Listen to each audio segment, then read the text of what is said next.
Mauricio, you're a member of the Gateway Freedom Church. So firstly, where is the church? And tell us a little bit about the flavour of the church. Okay.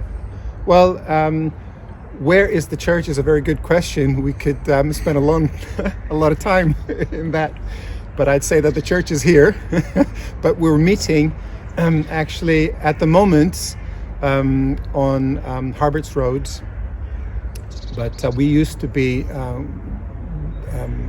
based in Stapletie, and we are on the lookout for a permanent home at the moment. But we are, as of this month, meeting on Harbert's Road in Harlow. And how many members? We are about 50, 60 members. And why the Gateway Freedom Church? You know, I'm not saying, was it, you moved to Harlow about 15 years ago, was it a drop-down menu and you just chose that church? How did you come across to be a member of the church? Again, it's a very, it can be a very long answer, but I'll cut it short.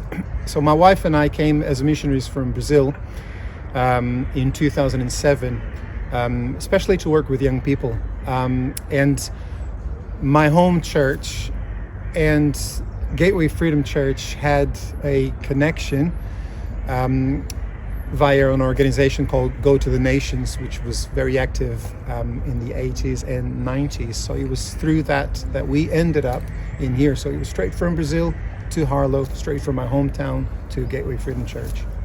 And how would you, is the Gateway Church different from other churches? In what way? What I guess that question I'm going to ask, which is probably a philosophical, what is your God like?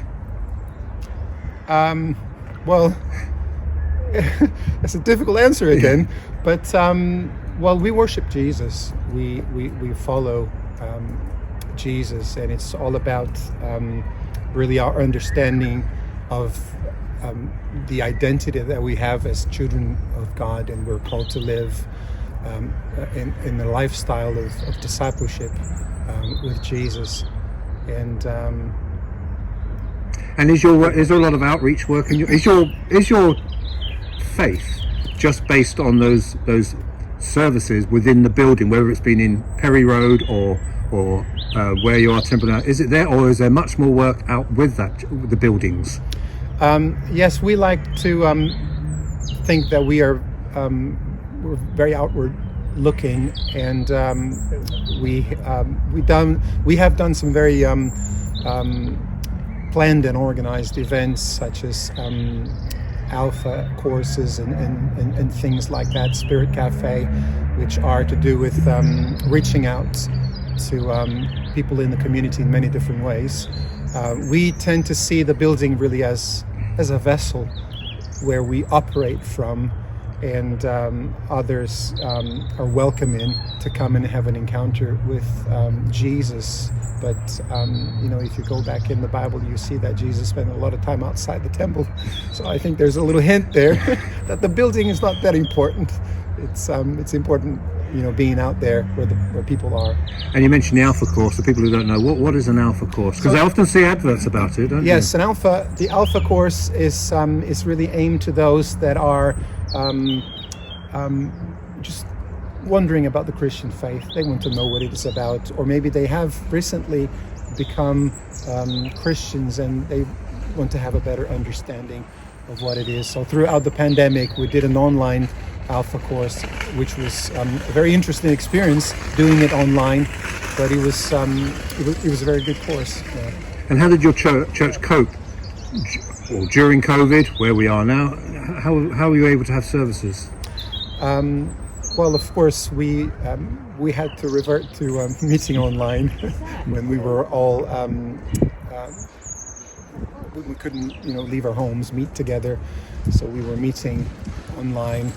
And at the moment, as we can meet face to face, we still have some people who are shielding, some people who are a little bit more vulnerable and don't feel they are ready to commit. So we're trying to have both formats. How important is the Bible to your faith? Well, the Bible is it is very important. We consider it, God's word, and it's not just a book with fables and stories like that. We believe that it is God's word to us, and He speaks to us through the Bible. And what about prayer? yeah, prayer is just as important. Prayer is communication. Just like I'm here standing talking to you, we can speak with God.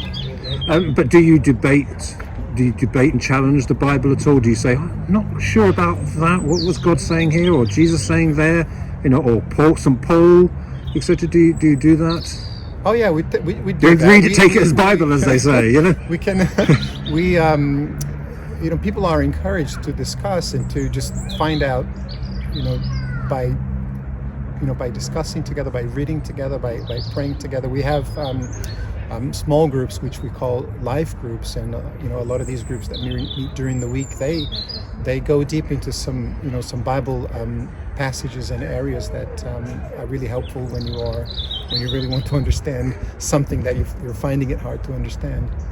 There's an organisation in Harlow called Heart for Harlow, and if you go to their directory of faith groups, it's a pretty comprehensive group from A to Z, and that's a good thing, isn't it? Yeah, it is very good. Yeah. And that, I guess, and as I said, you can go from the Catherines area, Harlow, or across to Potter Street in Old Harlow. Churches of all shapes are alive in Harlow. Yes, there are many churches in Harlow, and I think it's great that there are these many options in all the different flavors, and I think it's really great, and I just want to see really more unity in the churches in Harlow. Going back to COVID, did you find there were members who found COVID difficult for them, not just physically or mentally, but also spiritually? I think it was challenging really for all of us, but it was about finding our place, I guess, finding God's purpose in it. And I think one thing that came out of the experience for us that has really helped to shape who we are now and what we're doing now is something that we call the Kindness Project, that was birthed in the middle of the pandemic, which is about helping out those that might be struggling, whether it is people are struggling financially or emotionally.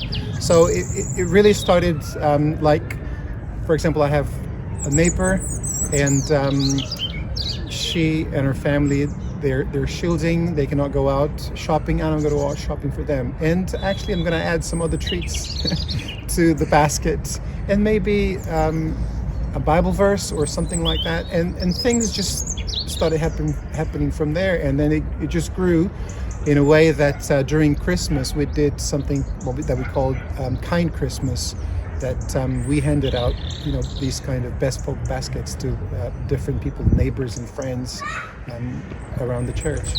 We started and we finished talking about your building. You moved from the one in Perry Road, you've got a temporary building. Are you hoping to have a permanent home? Yes, I think.